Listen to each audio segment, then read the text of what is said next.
جو لوگ اللہ کی آیتوں کو نہیں مانتے اور انبیاء کو ناحق قتل کرتے رہے ہیں اور جو انصاف کرنے کا حکم دیتے ہیں انہیں بھی مار ڈالتے ہیں، ان کو دکھ دینے والے عذاب کی خوشخبری سنا دو۔ یہ ایسے لوگ ہیں جن کے اعمال دنیا اور آخرت دونوں میں برباد ہیں اور ان کا کوئی مددگار نہیں ہوگا۔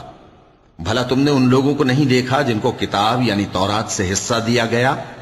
اور وہ اس کتاب اللہ یعنی قرآن کی طرف بلائے جاتے ہیں تاکہ یہ ان کے تنازعات کا ان میں فیصلہ کر دے،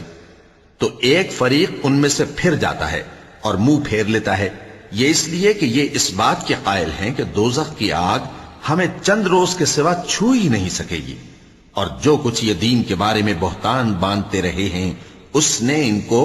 دھوکے میں ڈال رکھا ہے۔ تو اس وقت کیا حال ہوگا جب ہم ان کو جمع کریں گے، یعنی اس روز جس کے آنے میں کچھ بھی شک نہیں، اور ہر نفس اپنے اعمال کا پورا پورا بدلہ پائے گا اور ان پر ظلم نہیں کیا جائے گا۔